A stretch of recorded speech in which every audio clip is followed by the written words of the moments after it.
내 건물 없이 월세를 받는다. 어떻게 보면 이 영상 시청자분들의 로망이기도 한데 30명, 40명한테 월세 받으니까 고객들 입장에서는 젊은 사람들이 이런 거 창업하고 하면 와 성공하셨네요 하시는 분도 있어요. 저는 원래 공기업이 첫 직장이었고 마지막 직장이었어요. 저뿐만 아니라 제 배우자도 그러고 저희 부모님도 그러고 정년퇴직까지 다닐 줄만 알았거든요. 너는 무조건 공무원하고 제일 어울린다, 공기업이다, 그렇게 얘기를 했었어요. 근데 이게 어느 순간에 내가 무조건 회사에만 있어야 되는 건 아니구나 라는 게 최근 한 2, 3년 동안 가장 크게 느낀 점이거든요. 그래서 이 영상을 보시는 분들도 분명 과거에 저 같은 분이 있을 거예요. 세상이 만들어낸 기준을 이제 박차고 뭔가 새롭게 해봤으면 좋을 것 같아요.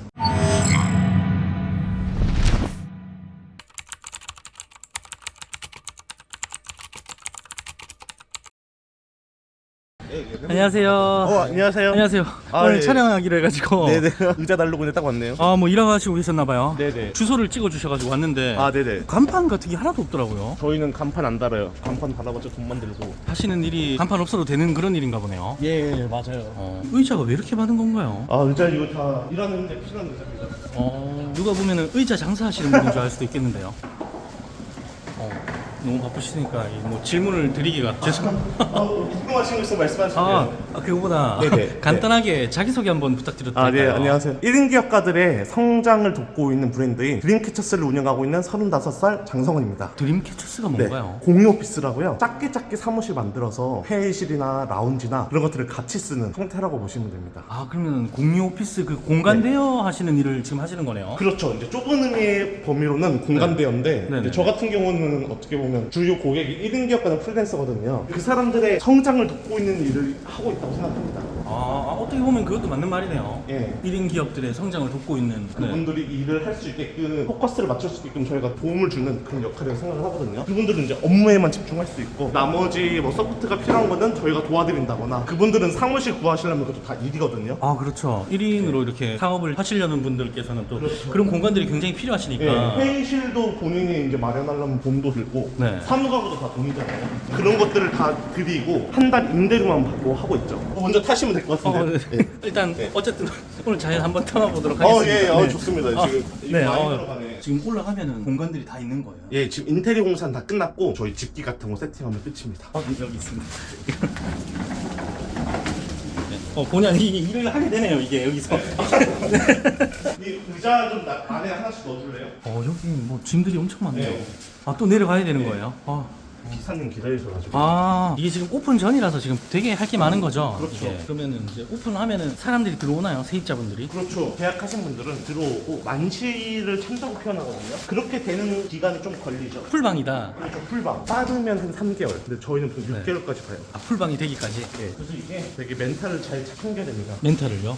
연락이 아무도 없어요. 고객들의 문의가. 그러면 안 되잖아요. 그러면 이제 피 말리는 거죠. 그래서 거니까. 그래서 멘탈이 멘탈이 중요해요. 중요하다고. 약간 좀 기다림의 시간이 좀 필요하다 이 말씀이시네요. 그렇죠. 장마다 하나씩 넣어줘요. 그럼 이게 다 1인실인 거예요? 여기는 지금 몇 호실이 있는 거예요? 한 28개 정도? 28개라고 한다면은 28분이 오실 수 있는 거네요. 예, 더 될 수 있는 게 저희 라운지 공간에 이런 공간을 큐브석이라고 하거든요. 큐브석이요? 예. 그게 뭔가요? 이렇게 큐브 형태로 고정석처럼 쓰는 거예요. 오직 한 명만을 위한 공간. 맞네. 이거 도어락 아닌가요? 도어락이 신기하죠. 네. 여기는 운영이 어떻게 되는 건가요? 사무실을 빌리는 걸 계약을 하시는 거예요. 똑같이 그냥 상가를 그렇죠. 얻는 거랑 네. 똑같은 개념이네요. 예, 그냥 일반 부동산 가서 저 사무실 하나 구할게요랑 같은 개념이에요. 근데 삐가 안 되죠. 그리고 계약 기간도 네. 굉장히 짧게 가져갈 수 있다. 공유 오피스는 한 달 단위 계약도 되고 뭐 2달도 되고 그래요. 단기 계약이 가능하단 말이네요. 그래서 이제 내가 사업을 하고 싶다, 스마트 스토어를 하고 싶다. 네. 근데 잘 될지 안 될지 모르잖아요. 공유 오피스 이렇게 하다가 잘 안 되면 언제든지 이제 나갈 수 있는 걸 나갈 짐 수 챙겨서. 있는, 한 사람이 여기 쓰려면 얼마가 드는 건가요? 1인실이 내측 기준으로 한 20만 원 후반 정도로 알고 있거든요. 약간 이게 좀 사업하시는 분들의 고시원 이런 느낌이 좀 나는 것 같은데요. 네, 완전 프리미엄 보시는 그런 느낌. 여기는 지금 전체 면적이 지금 어떻게 되나요? 공간이 평수로 따지자면. 평수가 90평, 91평 정도 돼요. 그러면 그 91평을 지금 공간을 쪼개서 지금 호수들로 이렇게 다 나눠 놓은 거네요. 예, 이 이것도 쪼갤 때 잘 네. 쪼개야 됩니다. 잘못 쪼개면 공간이 아예 쓸모가 없어져요. 공유 오피스가 단순하게 임대업이라고 생각하면 방만 겁나 쪼개요. 아. 90평에서 저희가 네. 25개 정도라고 했잖아요. 욕심내서 뭐 40개도 쪼갤 수 있거든요. 방 크기가 줄어들고 이런 공유 공간이 작아지거든요. 결국에 입주사들이 불만족을 하겠죠. 그래서 그 중간값을 잘 찾아야 돼요. 이 공유 오피스 사업을 할 때 가장 좀 중요하게 생각을 해야 되는 게 있다면 어떤 게 좀 있나요? 뻔한 얘기를 하자면 입지가 제일 중요합니다. 상권이라고 입지랑은 좀 개념이 다르거든요. 상권은 말 그대로 뭐 대구라면 대구에 있는 동성로 상권, 그 상권 중에서도 공유 오피스를 해도 되는 입지가 있고 하면 안 되는 입지가 있어요. 입지를 좀 더 구체적으로 설명드리면 매물이라고 보시면 돼요. 같은 동성로에 있는 상권이라도 A 매물은 공유 오피스를 하면 잘 될 거고 네. B 매물은 그냥 그럴 거고 C 매물은 절대 들어가면 안 된다. 그런 매물들이 있거든요. 그래서 이게 공유 오피스가 매물 찾는 게 굉장히 힘듭니다. 어떤 걸 보고 좀 그런 걸 판단을 하나요? 뭐든지 입주사들이 좋아할 만한 것도 생각을 해야 되거든요. 그래서 입주사들이 뭘 좋아할까? 보통은 차를 많이 타고 오세요. 그럼 이왕이면 건물에 주차가 잘 되는 주차장. 곳, 소음을 피할 수 있는 업종, 건물 그런 데 들어가는 게 좋고요. 또 이렇게 창이 많으면 되게 밝잖아요. 아까 내 측보다도. 이왕이면 창의 면이 많은 매물이 더 좋은 거고. 교집합을 다 찾자니 찾을 수가 없죠, 매물. 맞아 떨어져야 되는 네. 것들이 너무 많다 보니까 그래서 가중치를 스스로 두고 좀 취사 선택을 해야 돼요, 결국에는. 100% 맞출 수는 없더라도 없습니다. 절대 없습니다. 아... 부동산계에 오래된 격언이 있습니다. 뭔가요? 상가에는 전지현은 없다. 상가에는 전지현은 없다. 네, 그러니까 완벽한 매물이란 어. 없다. 제가 한 번 아니고 저도 네. 처음 매물 찾았을 때 아, 네. 하도 이것저것 보러 다니니까 네. 부동산 사장님이 답답한 나머지 그렇게 얘기하더라고요. 아 너무 많이 보니까 네. 이복에 부동산 상가에는 전지현은 없다네 약간 이런 거네요. 도대체 몇 개 있는 거야 도대체. 고민만 몇 달 하고 있고 하니까 할 것 같은 사람이니까 계속 연락을 하는데 약간 또 어떻게 보면 부동산 사장님께서도 좀 짜증이 좀 났던 거네요. 그럴 수도 있죠. 1인실로 쓰는 것 외에는 또 어떤 공간들이 좀 있나요? 안마 의자도 있고 안마 스타일룸도 의자요? 있고 안마 의자 보여드릴까요? 밀폐된 공간에 프라이빗하게 쉴 수 있는 공간. 리차이징 룸이라고 이렇게 적혀있네요. 보시면 이제 들어가서 네. 잘 수도 있고. 진짜 안마 의자가 있네요. 네. 근데 안마 의자만 있다는 게 약간 좀 불 켜봐도 되나요? 예. 우와, 진짜 안마만 하러 들어오는 방이네요. 예. 좋네요. 괜찮나요? 네. 기분이 어떤가요? 편하네요. 그냥 전화도 안 왔으면 좋겠어요 지금. 지금 어딘가 전화 오는 것 같은데. 예, 여기 이런 공간도 있고 네. 스피킹룸이라고 자유롭게 네. 통화하거나 화상 통화할 수 있는 그런데. 전화하는데요? 예, 여기 앉아서 아니 전화 그냥 뭐 나가서 하면 되는 거 아닌가요? 그러시면 또 불편하시잖아요. 네. 그래서 저희는 입주사들의 편의를 최대한 생각하기에 여기 의자 앉아가지고 이렇게 네. 전화하면서 여기 아. 어디 전화하셨지 하면서 뭐 이렇게 하고 지금 뭐 하시는 거죠 지금? 연기했습니다. 연기. 여기는 뭔가요? 여기 미팅룸이라고요? 네. 회의실입니다. 미팅룸. 네, 회의실. 여기는 어떻게 사용이 되나요? 딴 사람들이 요 시간대 내가 이거 쓰겠다 하면 네. 쓸 수 있는 거예요? 네, 저 드림키터스 입주사라면 다 무료로 쓸 수 있습니다. 상주 입주사라면.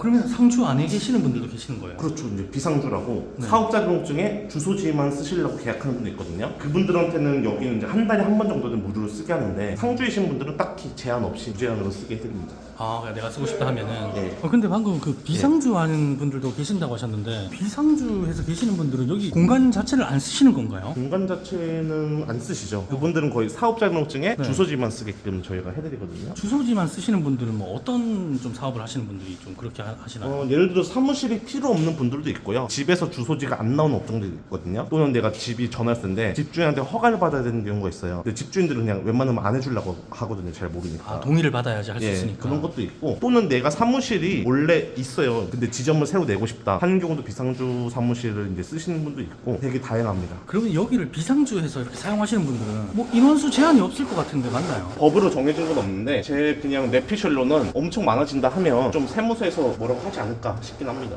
이거 좀 비정상적이다 이렇게. 예, 100평인데 1000명이 있다 하면 말이 안 되잖아요. 그렇죠. 이게 사업자가 100평에 1000명이 있을 수 없으니까 어떻게 보면 상식적으로. 그러면 담당자 재량에 따라서 좀 얘기가 나올 수도 있지 않을까 싶어요. 그러면은 그 비상주로 하시는 분들한테는 비용을 그래도 받을 거 아니에요? 보통은 한 달에 한 3, 4만 원 정도 받아요. 한 달에 비용이- 3, 4만 원이요? 네, 이제 비용이 저렴하니까. 비용이 확 줄어드네요. 네. 거의 뭐 그냥 주소지만 대여한다라고 생각을 해도 되겠네요. 그렇죠. 인테리어가 굉장히 깔끔하게 돼 있는데 인테리어 비용은 얼마나 들어갔나요? 창업 비용이라고 표현하는데 이제 인테리어랑 냉난방 각종 집 집기 뭐 그런 거 다 포함해서 한 평당 215 정도 보시면 돼요. 그럼 90평에다가 215에서 한 220 정도를 정도. 곱하면 되겠네요. 네네. 이런 거 하나 오픈하려면은 가격이 어느 정도 하나요? 최소가 한 2억부터 보시면 되고요. 여기 90평이니까 한 220 잡아도 이것도 한 2억이고 또 상가 보증금 내야 되니까 2억 중반 정도 보셔야죠. 여기는 그러면은 보증금하고 월세가 어느 정도 나가는 건가요? 여기가 보증금이 한 5천 되고 임대료가 한 300 정도 됐던 것 같아요. 5천 한 300 정도. 네. 오픈할 때 들어가는 비용이 또 적지 않은 금액이네요. 상당하죠 이것도. 그래서 이거를 시설업이라고 해요. 시설업이라고. 스터디 카페나 스크린 골프처럼 비용이 많이 들어가는 거를 시설업이라고 하거든요. 처음에는 돈이 많이 들어가는데 네. 음식점처럼 원재료 같은 게 없잖아요. 카페처럼. 그렇네요. 그래서 마진율이 높죠. 매출의 한 절반 정도 마진으로 보시면 돼요. 초기 비용이 그 예. 정도 들어가는 대신에 마진율이 굉장히 높은 거네요. 예, 그리고 이제 운영 난이도가 더 쉽고 무인으로도 관리가 되고 하니까 네. 직장인분들도 투잡하시려는 분들도 많이 하고 계시고 왜냐면 계속 여기 상주하면서 계속해서 뭐 챙겨주거나 그럴 필요가 없거든요. 예를 들어 청소하시는 여사님만 하루에 한 1시간에서 1시간 반 정도만 채용을 하면 일주일 동안은 뭐 안 와도 되는 그렇게도 가능하거든요. 다만 오픈 처음 시작하고 나서는 그건 좀 아닌 것 같고 왜냐면 초기에는 갑자기 뭐 전화 연락 없이도 올 수도 있고 저 5분 뒤에 도착하는데 한번 볼게요 하시는 분도 있거든요. 그분들을 면대면으로 이제 응대를 해줘야 계약률이 높아져요. 웬만하면 초기 한 최소 3개월 정도는 상주하면서 하시는 게 제일 좋긴 하죠. 만실이 될 때까지. 예. 이게 그러면은 이제 풀방이 다 돼가지고 정상 운영이 될 때는 매출이 한 어느 정도 나오는 건가요? 저희가 매출로는 보통 얘기 안 하고 월 순수입이라고 얘기했을 때 평당 6에서 8만 원 정도라고 얘기하거든요. 100평이라고 하면 600에서 한 800 정도가 남을 수 있다. 오로지 순수익으로만. 예, 순수익. 뭐 300만 원을 빌려서 700 이상 남는다. 하면 남는 장사니까 이제 하시는 거죠. 내 건물 없이 월세를 받는다. 재밌는 게 공유오피스 고객들 가끔씩 응대해 보면 뭔가 성공하셨네요 라고 하시는 분도 있어요. 이 건물주인 줄 알고. 예, 건물주 느낌이니까 그러니까 월세 받는다. 어떻게 보면 이 영상 보는 시청자분들의 로망이기도 한데 30명, 40명한테 월세 받으니까 고객들 입장에서는 젊은 사람들이 이런 거 창업하고 하면 와 성공하셨네요 하시는 분도 있어요. 대표님께서도 이런 거 예. 똑같은 거 이런 거 운영하시고 계시나요? 오, 그럼요. 3개 정도 하고 있습니다. 3개를요? 예. 그럼 3개를 운영하시는 거면은 매출이나 뭐 수익이 어떻게 되나요? 한 3개 지정하면 매출 말고 월 순수입으로 2,000에서 2,500만 원 정도 됩니다. 순수익으로? 예, 부가세 별도. 수입이라고 한다면은 거의 다 임대료가 수입이 되겠네요. 그렇죠. 제가 받는 임대료에서 제가 네. 또 내는 임대료도 있고 상가 관리비도 있고 운영비도 있고 저희 이제 매니저 인건비도 있으니까 네. 그것까지 뺀다. 근데 이걸 오해하실까 봐 말씀드리면 3개 지점에서 뭐 2,500 정도 얘기했는데 모두가 그렇게 되기는 힘들 거라고 봐요. 저희는 솔직히 그 지역에서 되게 잘 되는 공유오피스라고 생각을 하거든요. 아무나 해서 그렇게 볼 수 있는 건 아니고. 거의 이삿짐 센터 직원 느낌인데.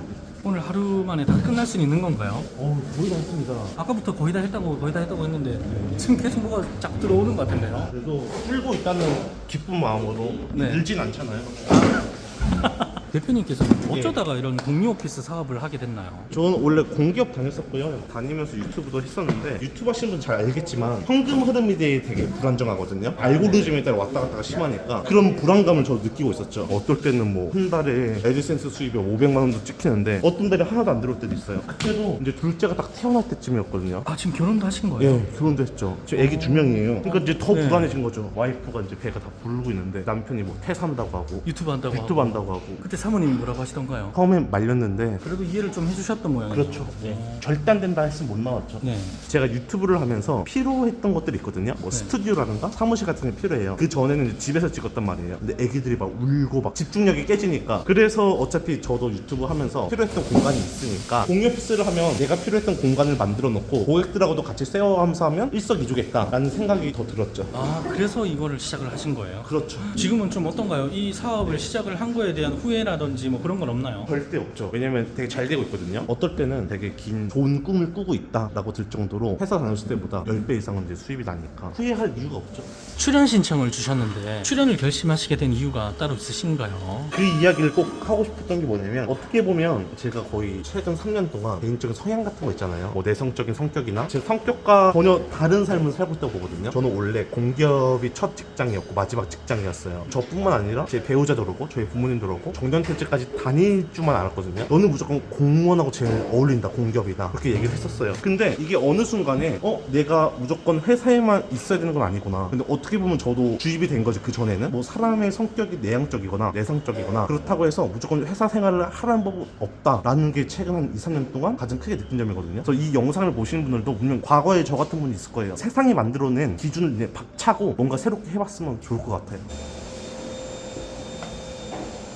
앞으로의 계획이 있으시다면 네. 어떤 계획이 있으신가요? 공유 오피스에서 오프라인 공간에만 국한되는 게 아니라 1인 기업가들이 성공이나 성장과 관련되어 있는 다양한 활동들을 접목시켜가지고 실질적으로 그들의 성공을 좀 더 도울 수 있는 방법을 드림캐쳐스라는 하나의 공통 분모 안에서 같이 커뮤니티를 나누면서 성장을 했으면 하는 게 가장 마지막 목표입니다. 오늘 인생 스토리와 함께 이렇게 촬영을 해주셨는데 어떠셨나요? 가까이서 찍는 건 누가 처음이거든요. 근데 PD님이 뭐 계속해서 옆에서 질문도 잘 해주시면서 이끌어 주셔가지고 개운하기도 하고 후련하기도 하고 재밌기도 하고 색다른 경험이었던 것 같아요. 인생 스토리 파이팅!